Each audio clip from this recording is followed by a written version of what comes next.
Hello and welcome to this edition of the Raisina Ideas Pod. And today we are privileged to have with us His Excellency Margot Sakna, the Foreign Minister of Estonia, who has very kindly consented to be with us for this podcast. Welcome to you, sir, and I hope you are enjoying the Raisina dialogue, amongst other things, in India. I just thought we would start from a very broader, from the broader issue of the Nordic-Baltic countries that are here present in large numbers. From your vantage point, from that geography, how do you look at India's role as a leader of the global South, or as a linchpin in the Indo-Pacific, as a rising power that is trying to shape the global order? In what context do you situate India's rise?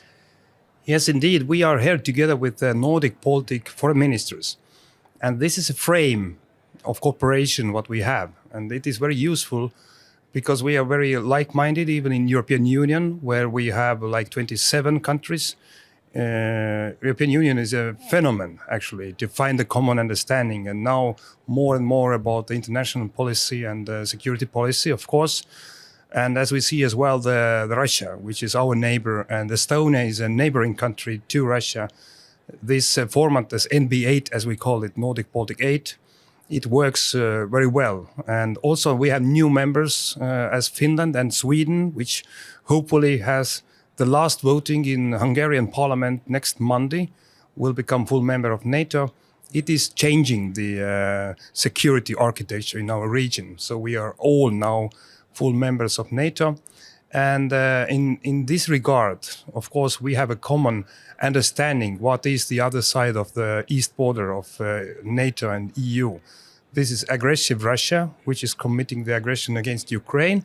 But it is not only against Ukraine and Ukraine people, killing them, and of course territorial integrity questions, and also deportation of more than 20,000 children and many other things, what we know globally. But it is also attack against democracies. And what is common, and I'm very happy that we are here in Raisina Dialogue and also having many bilateral relations, is we are worried about what will happen in the world with democracies.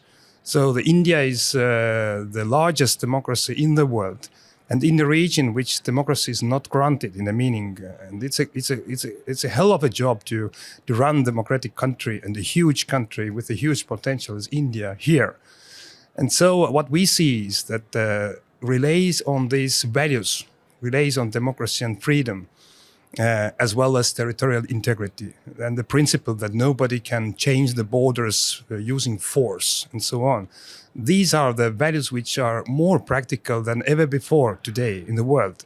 And I'm not talking only about the Russian aggression against Ukraine. I'm talking about the different conflicts, as in Gaza, or we see the conflicts in Africa. So it's all destabilizing.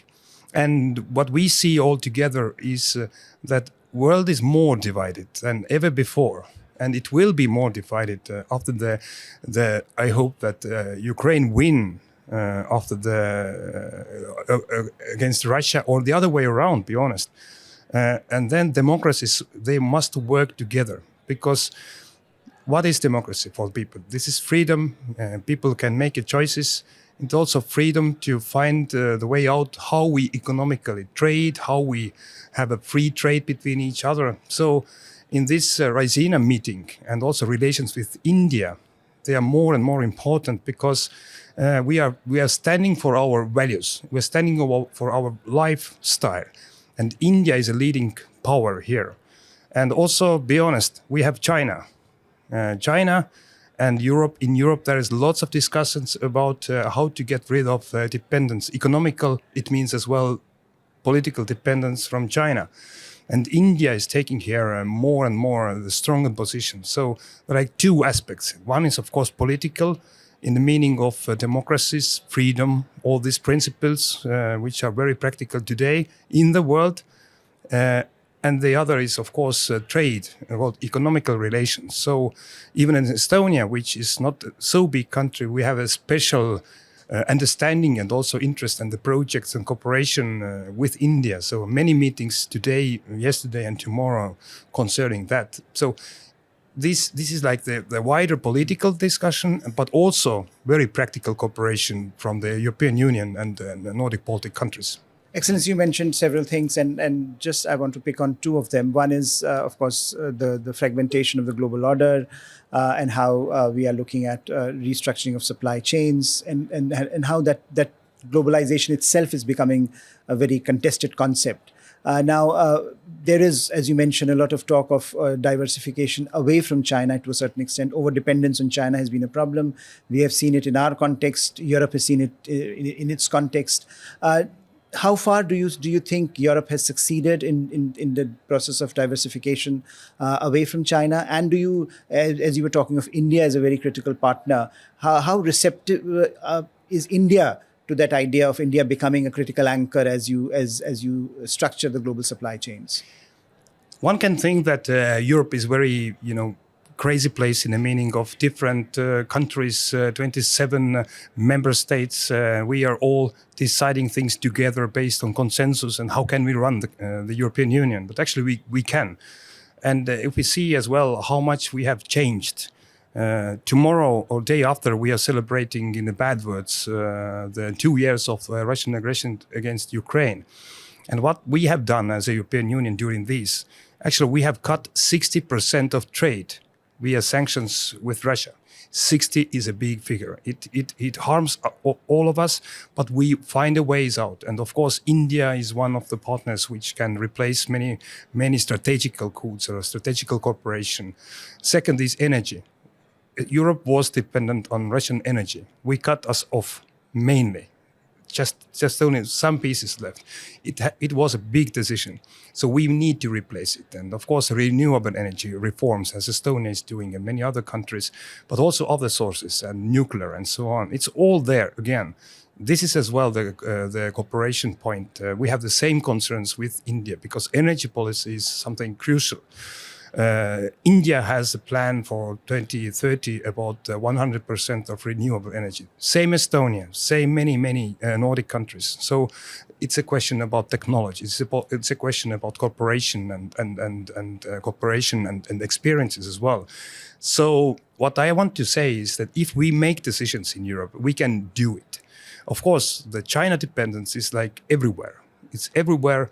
Made in China is everywhere. And also, I think that we, both countries, European Union is like a union, we got the first hint, I think, that when the COVID started. So when we understood that made in China was everywhere, the masks and and I think in India, the same thing. So it was already a strategical question about the security of the society and many other things.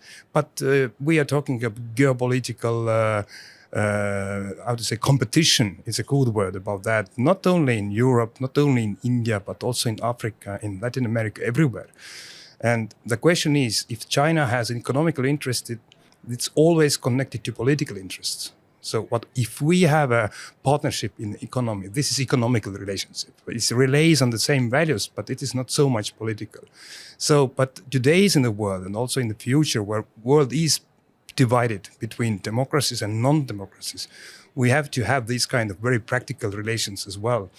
So that's why I see as well the Indian role is really crucial. India has a huge potential about well-educated specialists, about innovation, about high-tech technological innovation, and also resources. The rare earth metal, this is something which China is controlling a lot, but India has here a huge potential. So this is something where we are independent with China. So, but nowadays in technology, when developing technologies, this is like the key question. How can we survive? How can we be independent in the wind, not dependent on China with high technological production and so on.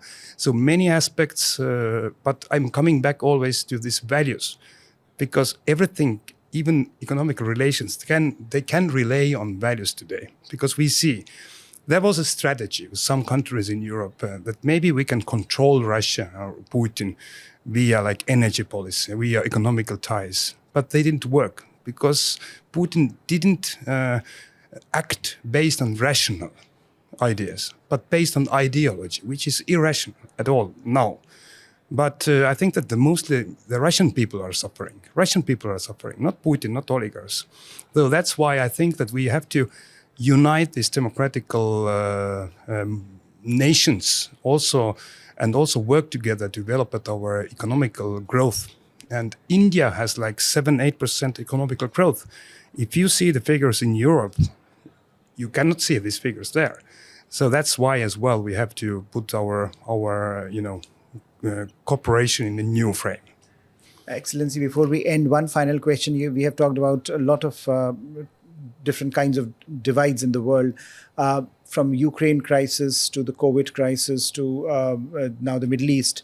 There is one big divide that is also being factored in, is the global South and the global North, and that is also underscoring a lot of the challenges that we face today. How do you see bridges being built between these two different constituencies that almost demand different kinds of recipes, or proposing different kind of recipes, wherein we need a common solution, as you mentioned, to a lot of these challenges? It's a very good question, but I was thinking about that and our team as well in Estonia already months, and we have created the concept that we call it Fit for Freedom. And the question is whether we are fit for freedom, because freedom and democracy, they're not granted now today. We see there are many aspects, many actions, what we have to do and what we have stand for. So, and this is something which is common in South and North in meaning. There are economical reasons, there are practical reasons, there are differences of living standards and incomes and so on. This we have to deal with. But actually all this comes back to the basic understanding whether people feel free. This is freedom is very personal in today's world of this today's communication. It's also about the nations and the countries and the systems as international organizations. So this is something we have to think that are we fitting into the freedom? So that's the question. But it goes to the pragmatical aspects as well. Estonia is 1,000 times smaller country by population. 1,000. It's a big figure than India.